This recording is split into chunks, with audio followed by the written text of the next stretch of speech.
43장 13.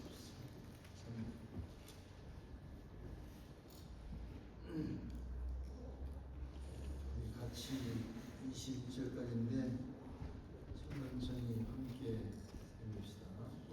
13절. 과연 태초로부터 나는 그에게 내 손에서 건질 자가 없도다. 내가 행하리니 주가 막으라. 너희의 구속자여 이스라엘의 거룩한 이 여호와가 말하노라. 너희를 위하여 내가 바벨론에 사람을 보내어 모든 갈대아 사람에게 자기들이 연락하던 배를 타고 도망하여 내려가니라. 15절. 나는 여호와 너희의 거룩한 이여 이스라엘의 창조자요 너희의 왕이니라. 16. 나 여호와가 이같이 말하노라. 바다 가운데의 길을 큰 물 가운데에 지름길을 내고 병거와 말과 군대의 용사를 이끌어내어 그들이 일시에 엎드려져 일어나지 못하고 소멸하기를 꺼져가는 등불 같게 하였느니라. 18절. 너희는 이전 일을 기억하지 말며 옛날 일을 생각하지 말라. 19절. 보라 내가 새 일을 행하리니 이제 나타낼 것이다. 너희가 그것을 알지 못하겠느냐. 반드시 내가 광야의 길을 사막의 강을 내리니 장차 들짐승과 승냥이와 타조도 나를 존경할 것은 내가 광야의 물을 사막의 강들을 내어 내 백성 내가 택한 자에게 마시게 할 것이니라. 21절. 이 백성은 내가 나를 위하여 지었느니 나를 찬송하게 하려 합니다. 아멘.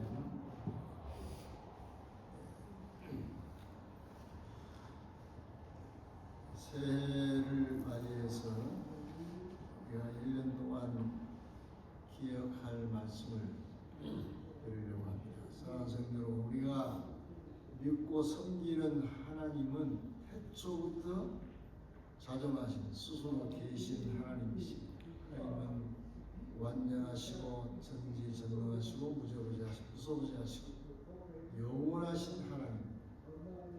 이 하나님은 우주 만물을 창조하셨을 뿐 아니라 이 순간에도 우주 만물을 다스리고 유지하고 보존하고 계십니다. 그래서 그는 만왕의 왕이고 만주의 주요 천리의 주제자가 되십니다. 이 하나님은 인류 역사의 주관자가 되시고 그래서 나라의 흑하고 망하고 성하고 쇠하는 모든 일을 관장하고 우리 개개인의 인간의 생사화복을 주관하시는 절대 주권자가 하나님이십니다. 그래서 성경은 여기에 15절에 나는 여호와 너희의 거룩한 이요 이스라엘의 창조자요 너희 왕이라고 말하지 않습니까? 그렇습니다. 하나님은 우주의 주인이시고 인류 역사의 주관자이시고 모든 생명과 진리의 근원이 되시는 분이십니다. 그래서 그가 하는 모든 일은 완전하고 그가 행하는 일을 그 누구도 막을 수 없습니다. 13절에 내가 행하리니 누가 막으리요 그랬잖아요. 우리가 이 시간 마음 깊이 하나님에 대해서 인식해야 할 것은 하나님은 인류 역사를 이끌어 가시되 택한 백성을 중심으로 주관하시는 인류 역사의 감독자이십니다. 사랑하는 성도 여러분, 하나님은 역사를 우연히 흘러가게 내버려 두시는 분이 아닙니다. 하나님은 언제나 자기 백성을 중심으로 역사를 이끌어 오셨습니다. 앞으로도 이 세상 끝날까지 하나님의 백성을 중심으로 인류 역사를 이끌어 가실 것입니다. 출애굽 사건과 광야 40년간의 이스라엘 백성의 여정은 하나님이 자기 백성을 중심으로 역사를 주관하신다는 역사의 절대 주권자임을 보여주는 역사 사실입니다. 하나님이 10가지 재앙을 통해서 당시 세계 최강국이었던 애굽에서 이스라엘 백성을 건져내셨잖아요. 그때에 강팍한 바로 왕을 설득해서 온 항복시켜서 이끌어내기 위해서 하나님이 어마어마한 기적과 이적과 이정을 행하셨는데, 첫 번째는 나일강을 피로 변하게 해서 나일강의 고기가 죽게 하고 물에 악취가 되게 하는 일을 했습니다. 나일강에서 개구리가 올라가게 해서 온 땅을 완전히 뒤덮게 만들기도 했습니다. 또 지팡이로 땅에 티끌을 치게 하여서 그 티끌이 이가 되게 하여 사람과 가축에 달라붙게 했습니다. 파리떼가 애굽의 온 땅에 가득하게 했어요.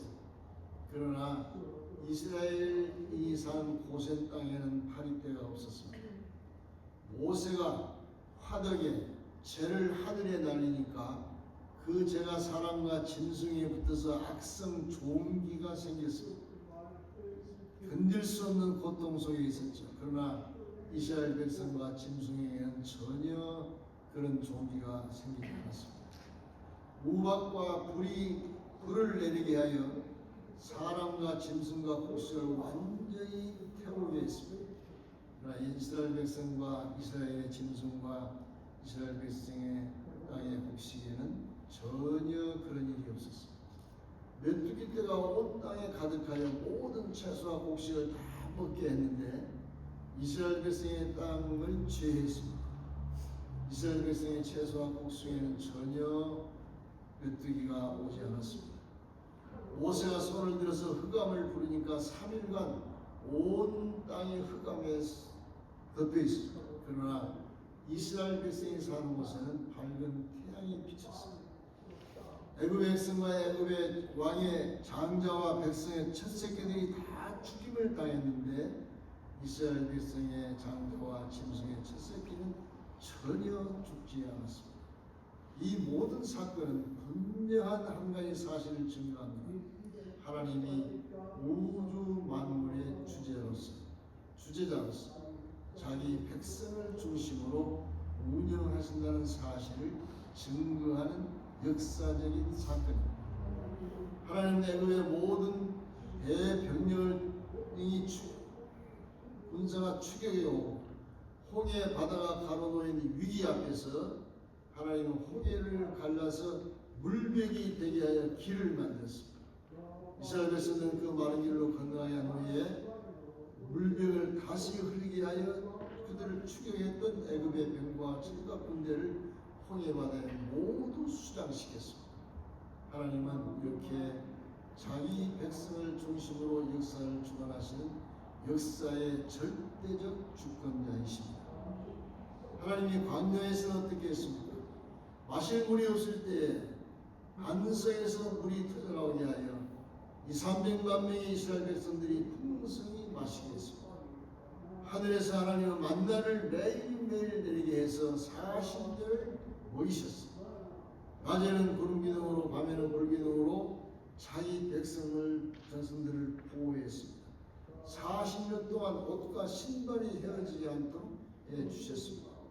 사랑하는 성도 여러분, 하나님은 자기 백성을 살리기 위해서 자연의 법칙까지도 바꾸신 분이십니다. 하나님 자기 백성을 중심으로 역사를 주관하시는 역사의 절대 주권자이십니다.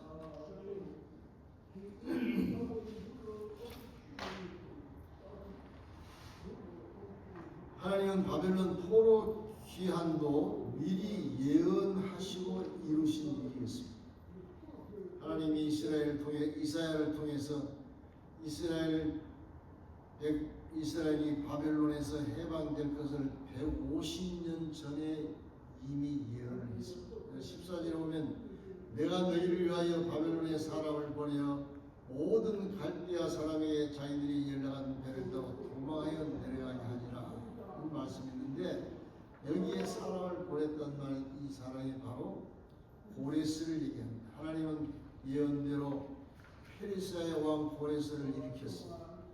그래서 고레스가 출생하기 전 150년 전에 고레스라는 사람을 이름을 이렇게 명하면서 그가 나의 목자, 나의 기름부은 자라고 지명을 하고 그런 나를 알지 못하나 내가 그를 통해서 바벨론 포로에서 내 백성을 구원할 것이라고 예언을 했어요.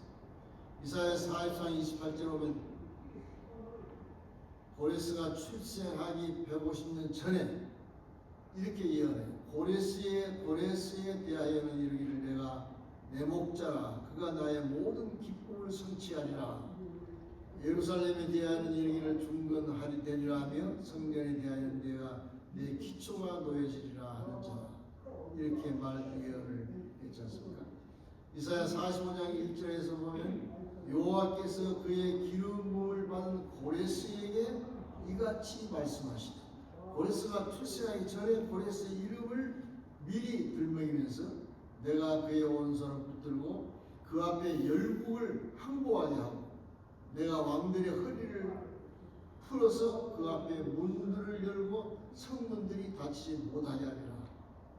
이렇게 예언을 했는데 하나님은 이 예언을 따라서 아주 작은 나라 페르시아의 왕이었던 고레스를 통해서 페르시아보다 훨씬 강하고 부유한 메대를 짧은 기간에 통합을 시키고 그 다음에 크고 부유했던 미디아 나라를 정복시키고 그 다음에 당시에 최대의 최강국인 바벨론을 무혈 정복하게 해서 이 고레스가 페르시아라는 대제국을 이루게 했습니다. 당대의 작은 나라의 왕 고레스가 어마어마한 대제국을 일으킨 일은 우리 인간의 생각과 눈으로는 설명할 수 없는 일이었습니다. 그리고 고레스는 BC 537년에 이스라엘 백성을 포로로 귀한 칙령을 내려서 이스라엘 백성이 해방되어서 다시 예루살렘으로 돌아가도록 그렇게 인도했고 성전 건축을 지원했고 성전 기물 5,400점을 되돌리게 했고 성전을 건축하여 끝까지 지원하고 완공하게 한 분이 고레스였습니다. 사랑하는 성도 여러분, 이 모든 역사의 배후에는 하나님의 각본에 의한 하나님의 절대 섭리가 있었다는 사실입니다. 하나님은 역사의 총 감독이시고 역사의 연출자입니다. 하나님께서는 그 역사의 주연이고 바벨론과 페르시아와 고레스는 하나님이 사용하신 조연에 불과하다 이 말입니다. 세상의 역사를 주관하신 분은 그 누구도 아니고 창조주 하나님이십니다. 그 역사의 중심에는 하나님의 백성인 바로 우리가 있는 것입니다. 성도 여러분, 사람들은 힘 있는 자들의 역사를 움직인다고 생각합니다. AI 시대, 로봇 시대가 인간을 삶의 중심에서 밀어낼 것이라고 지금 불안해하고 있습니다.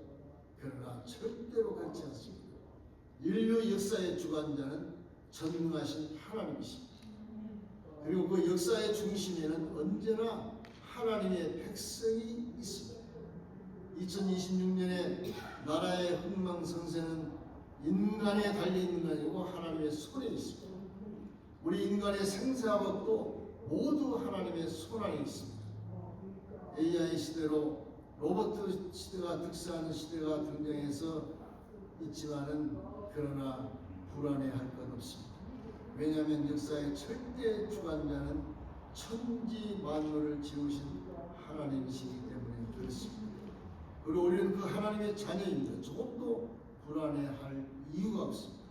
우리는 당당하게 우주의 절대 주권자이신 여호와 하나님을 모시는 믿음으로 살아야만 됩니다.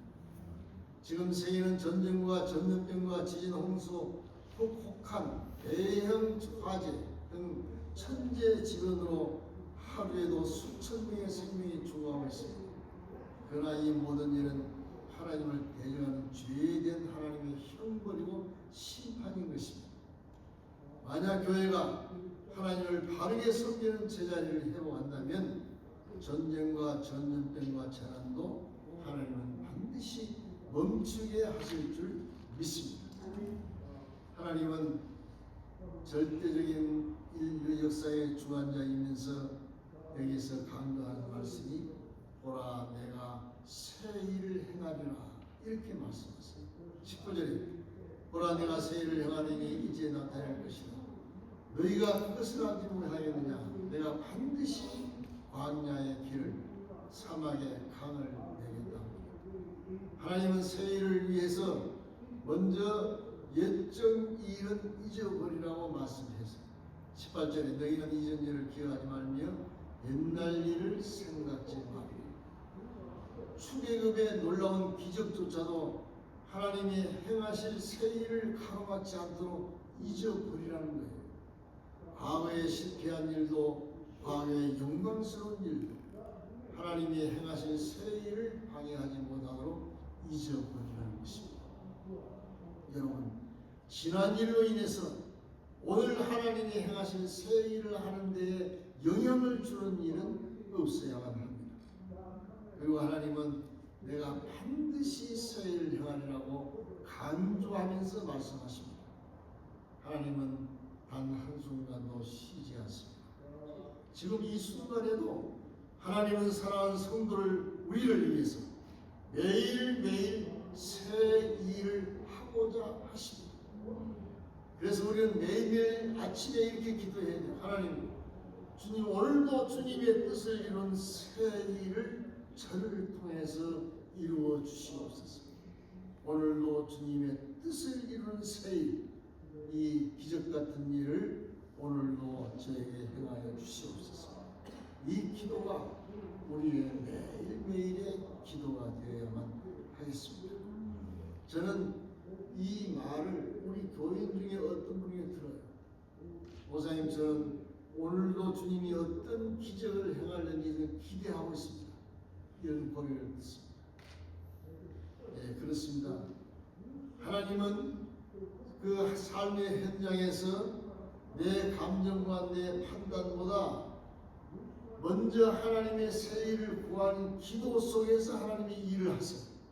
그러니까 내 생각과 감정을 버리고 지우고 하나님이 나를 위해서 행하실 그 새 일을 바라보는 그 마음을 우리 마음속에 확실하게 가져야만 하겠습니다. 하나님은 광야의 길을 사망의 강을 내는 새 일을 행할 것이라고 강조합니다. 말하자면 하나님은 우리의 능력이나 조건으로 일을 하는 분이 아니십니다. 내가 가진 실력이나 내가 가진 역량이나 내가 가진 어떤 소유를 가지고 일하는 것이 아니고 하나님 자신의 능력과 지혜로 일을 하십니다.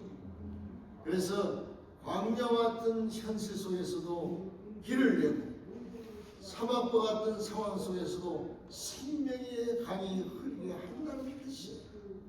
사랑하는 성도 여러분, 새해가 되었다고 우리가 갑자기 달라지는 것은 아닙니다.